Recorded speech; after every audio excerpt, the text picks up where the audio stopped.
अज्ञानता के अंधकार में ज्ञान का एक दीप जलाएं। आइए वेदों को अपनाएं। भारतीय सनातन संस्कृति की अनमोल धरोहर वेद मानव जाति के सबसे प्राचीन ग्रंथ हैं, जिन्हें स्वयं ईश्वर ने सृष्टि के आदि में अग्नि, वायु, आदित्य, अंगिरा इन 4 ऋषियों के अंतःकरण में प्रकाशित किया। मनुस्मृति में कहा गया है, वेदो अखिलो धर्म मूलम, अर्थात वेद संपूर्ण धर्म का मूल है।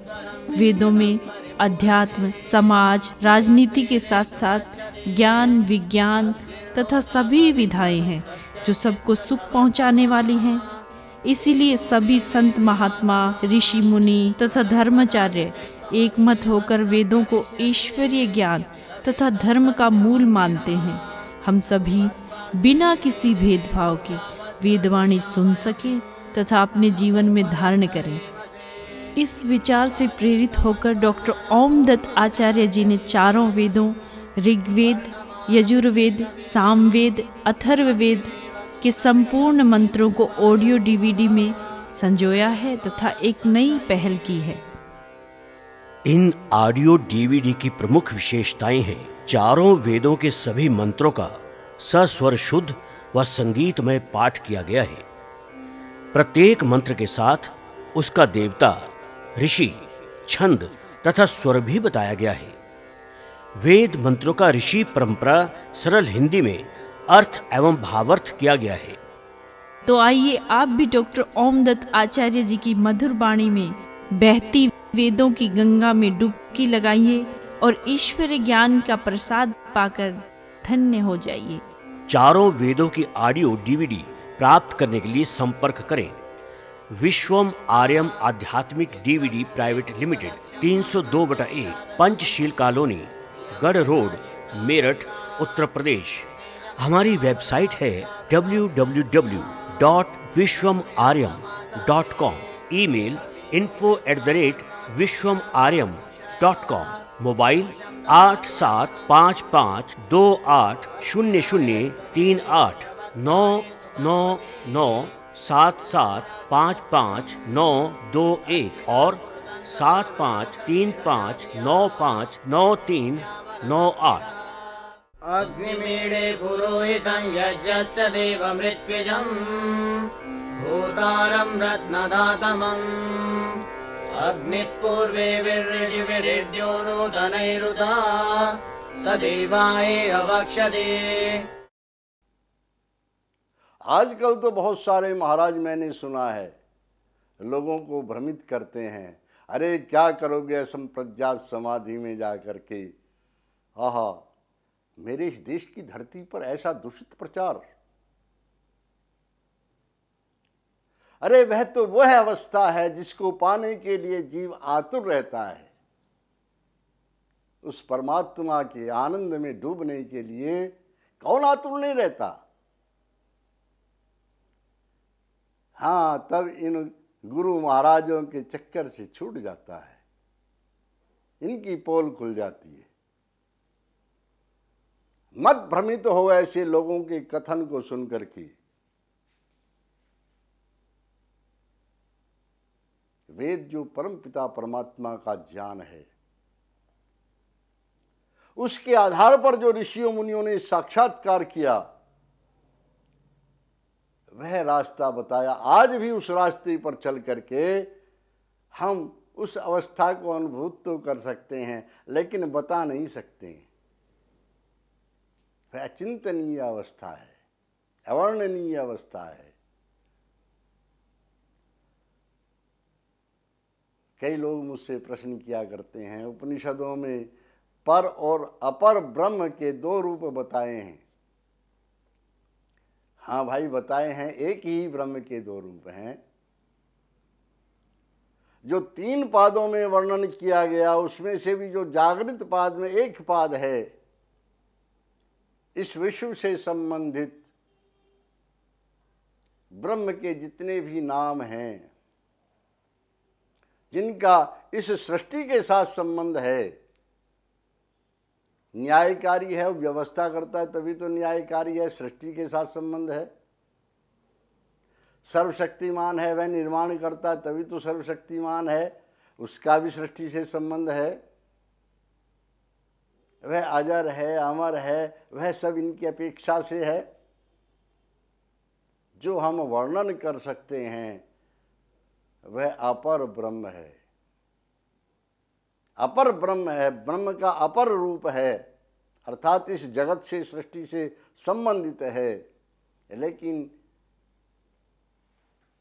इस सृष्टि से जो परे का उसका रूप है,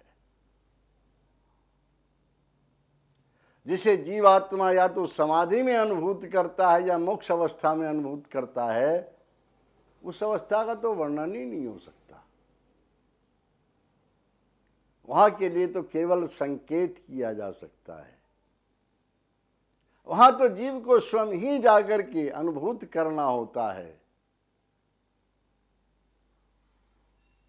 कई लोग ये सोचते हैं कि उसके लिए तो वन में जाना पड़ेगा, घर गृहस्थी के लोभ लालच को छोड़ना पड़ेगा, बच्चों को छोड़ना पड़ेगा, कठिन तपस्या करनी पड़ेगी, नंगे पैरों रहना पड़ेगा, भूमि पर शयन करना पड़ेगा, आसन जमाने पड़ेंगे, आसन सिद्ध करना पड़ेगा।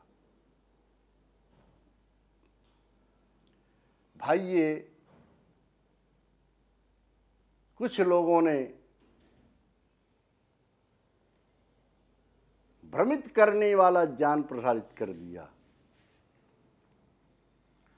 भयभीत किया लोगों को। ये डगर बड़ी कठिन है, कांटों की राह पर चलना है। आप सब थोड़ा सा विचार करो। आप अपने पिता से मिलना चाहते हो, आप अपनी मां से मिलना चाहते हो, तो उनसे मिलने के लिए क्या आपको कोई विशेष प्रयास करना होता है?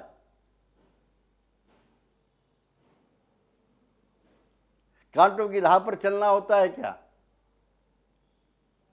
अरे, अगर किसी से मिलना सबसे अधिक सरल है, सबसे अधिक सहज है, तो वह है मां और पिता से मिलना। बच्चों के लिए माता पिता से मिलना सबसे अधिक सहज है। और वह हमारा क्या है, जीवात्मा का क्या है? तम ही न पिता वसो तुम माता सत्कृतो बभूविथ। वह माता भी है और पिता भी है। उससे मिलना दुरूह कैसे हो जाएगा भाई? उससे मिलने के लिए कांटों की राह पर चलने की बात कहां से उत्पन्न हो गई? महर्षि कपिल ने तो इन सब आशंकाओं के ऊपर पानी फेर दिया। उससे मिलने के लिए आसन की सिद्धि की कोई आवश्यकता नहीं। एक आसन में मैंने कई लोगों को देखा, 4-4 घंटे 5-5 घंटे एक आसन में बैठे रहते हैं। तो मैं उनसे पूछा करता हूँ, भाई आपको इतने घंटे के आसन की सिद्धि है, ध्यान कितना लगता है? परमात्मा का कभी साक्षात्कार किया? कहते हैं कि ना। आसन शरीर का लगता है, शरीर को थोड़ा ही प्रत्यक्षीकरण करना है परमात्मा का, शरीर को थोड़ा ही परमात्मा से मिलना है।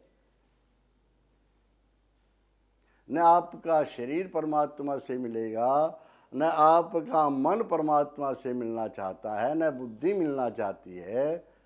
इनका परमात्मा के मिलने से कोई संबंध नहीं। परमात्मा से तो इनसे भिन्न आत्मा मिलना चाहता है, और जब तक आत्मा इनसे जुड़ा रहेगा तब तक परमात्मा से नहीं मिल सकता। ध्यान देना। इसलिए इस आसन की सिद्धि के चक्र को छोड़ो, जैसे बैठ सकते हो वैसे बैठो। लेकिन हाँ, एक शर्त अवश्य है माता पिता से मिलना है तो माता पिता से मिलने की चाह होनी चाहिए, उनके अनुकूल आचरण होना चाहिए। यदि किसी बच्चे से माता पिता रुष्ट हैं तो उनसे तो वो नहीं मिलना चाहते। तो जिस बात से माता पिता रुष्ट हैं उस बात को समाप्त कर दो, जो वो चाहते हैं वो करो, तो दौड़कर आपको अपने गले से लगा लेंगे। जिज्ञासा उत्पन्न करो, अपने आचरण को सुधारो। नाम जाप करने मात्र से परमात्मा प्राप्त नहीं होता, स्मरण रखना। जब तक, अच्छा आप लोग जरा विचार करें, एक पिता के दो पुत्र हैं। एक पुत्र क्या करता है, सुबह प्रातः काल उठता है और उठते ही माता पिता की स्तुति करना प्रारंभ कर देता है, उनका गुणगान करना प्रारंभ कर देता है। पिताजी आप बहुत अच्छे हैं, माताजी आप बहुत अच्छी हैं, आप दयालु हैं, आप धर्मात्मा हैं, आप सदाचारी हैं, आप कृपा निधान हैं, आपने मेरे ऊपर बड़े उपकार किए हैं। सुबह से शुरू हो जाता है और शाम तक केवल यही काम करता है, माता पिता की प्रशंसा कर रहा है, करता कुछ नहीं। दूसरा बेटा है, सुबह उठता है, उठ करके माता पिता को भी प्रणाम करता है और सत्कार करके आदर के साथ में पूछता है, पिताजी आज मैं क्या करूं? वे कहते हैं आज बेटा ये काम है, ये काम है, ये करके आ, ये करके आ, और घर से निकल जाता है। शाम तक उस काम को करके लौटता है। आप जरा विचार करके देखिए, माता पिता किस बच्चे से अधिक प्यार करेंगे? जो सुबह से शाम तक उनका गुणगान करता रहता है उससे, या जो उनकी आज्ञा का पालन करता हुआ दिन भर कर्म करता रहता है उससे अधिक प्यार करेंगे? मेरा तो यही अनुमान है कि कोई संसार का माता पिता उस बच्चे से प्यार नहीं करता जो निकम्मा निठल्ला बन करके बैठा रहकर केवल उनकी स्तुति करता है। उससे तो कहेंगे, अरे तेरी प्रशंसा को हम क्या ओढ़ें या बिछाएं, क्या करें? जा घर से निकल, कुछ काम कर, हमारा सहयोग कर, हमारा हाथ बटा, तब माता पिता की कृपा के पात्र बनेंगे। वह परम पिता परमात्मा भी सांसारिक माता पिता के द्वारा हमें उपदेश दे रहा है, क्योंकि उनके अंदर भी तो वही बैठा हुआ इन सब शिक्षाओं को हमें प्रदान कर रहा है, सर्वव्यापक है। वह इनके माध्यम से हमें शिक्षा दे रहा है। ऐ मेरे पुत्रों, मेरी कृपा का पात्र बनना चाहते हो तो मेरी आज्ञा का पालन करो। हाँ, यह अवश्य है कि इस संसार के विषय वासनाओं के जाल से बचने के लिए अपने आप को अवश्य प्रतिदिन ध्यान किया करो, देखा करो। जब तुम अपने आप को देखोगे, अपने स्वरूप में प्रतिष्ठित हो जाओगे, तो मुझे निश्चित रूप से वहीं पाओगे। लेकिन कर्म करना पड़ेगा, निकम्मे निठल्ले बन करके नहीं बैठे रहोगे। कुर्वन्ने भी कर्माणि जीविषे शतं समा एवं त्वनान्नते तो अस्ति न कर्म लिप्यते नरे। कर्म करते हुए जियो, कैसे? जो जिसमें आप लिप्त न हो। निष्काम कर्म करो, निष्काम भावना से कर्म करो, परमात्मा की कृपा के पात्र बन जाओगे। सत्य का आचरण करो, यह परमात्मा की आज्ञा है। जैसे माता पिता बच्चों को शिक्षा देते हैं, सत्यम व धर्मम चर, सत्य का को बोल, धर्म का आचरण कर। ऐसे ही परमात्मा ने वेद के द्वारा शिक्षाएं प्रदान की है, ये करो ये न करो। नित्य प्रति बैठकर हम उसका स्मरण अवश्य करें। उससे क्या मिलेगा? बहुत सारे लोग उपासना को कर्म नहीं मानते, यह उनकी भूल है।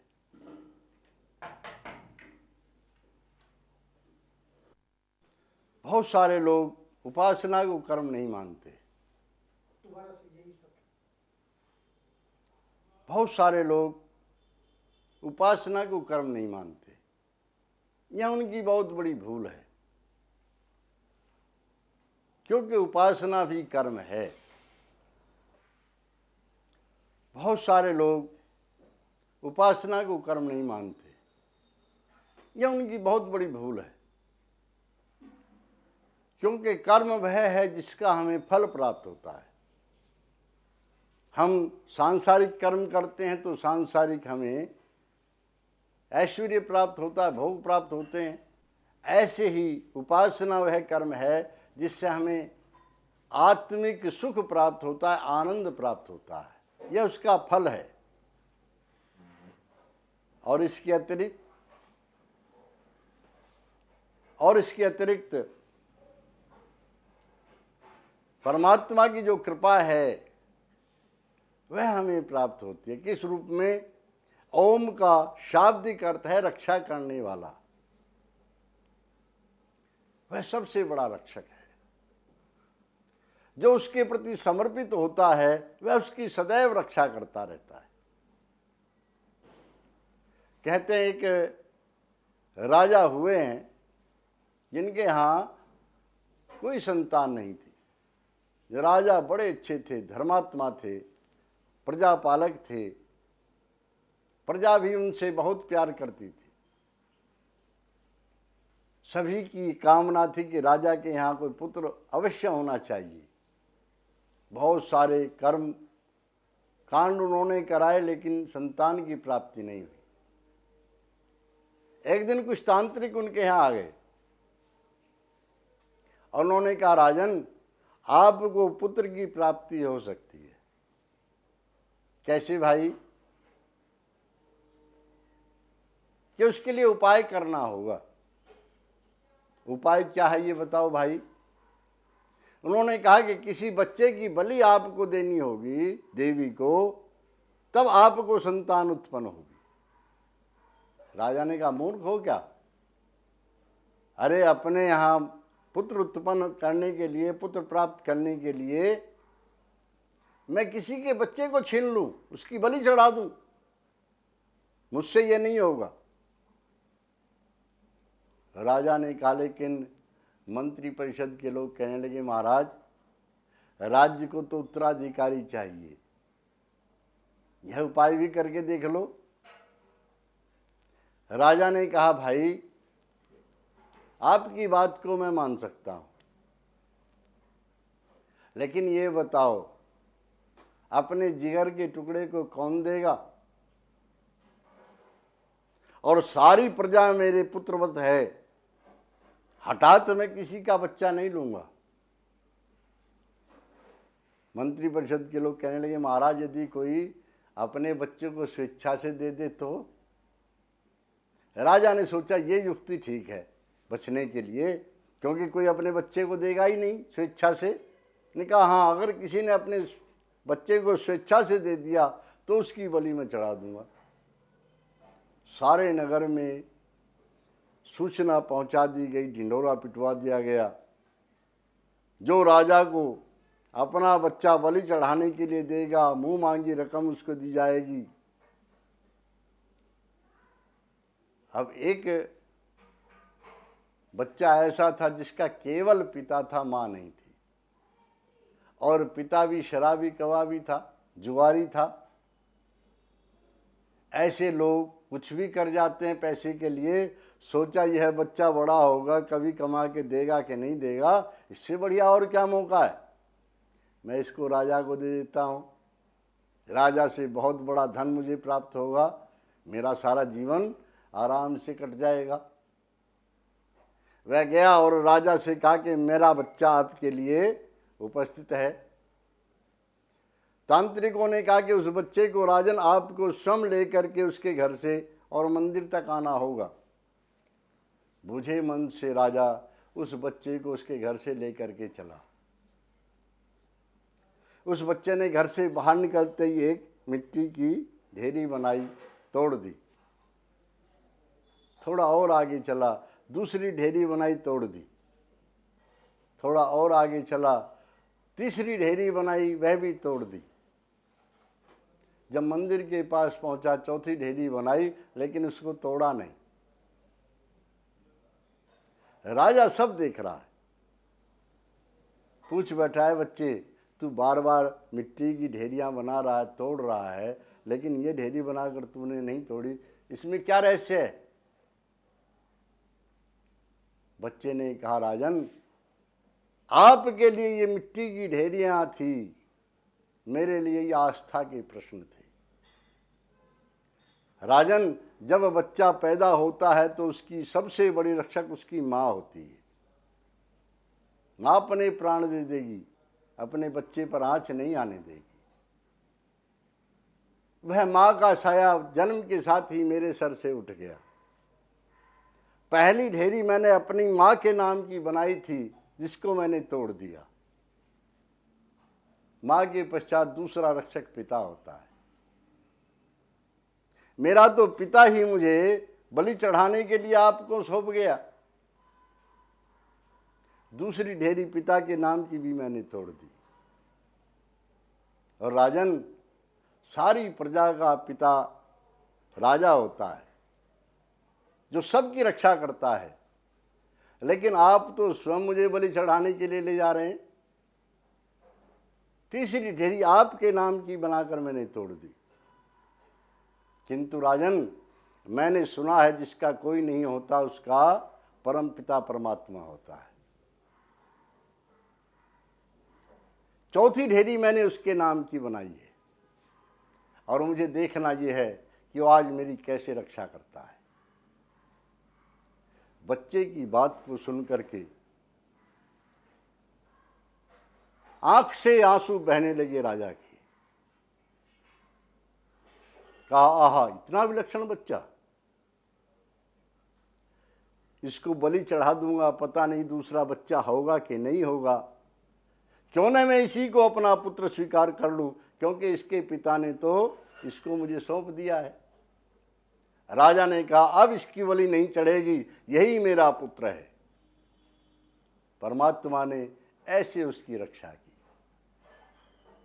रक्षा ही नहीं की, ऐसे पिता के संसर्ग से निकाल करके राजा का पुत्र बना दिया, राज्य का उत्तराधिकारी बना दिया।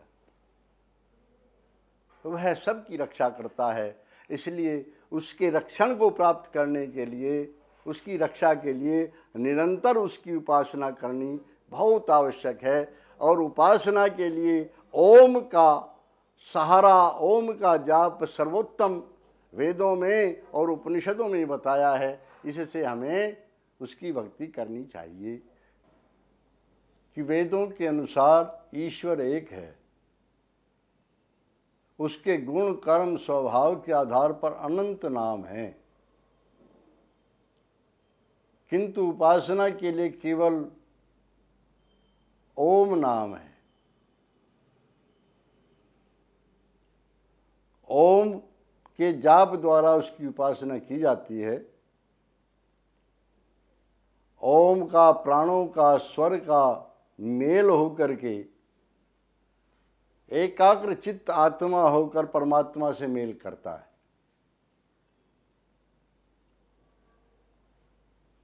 अब थोड़ा सा ये विचार करना आवश्यक है कि उपासना का लाभ क्या है।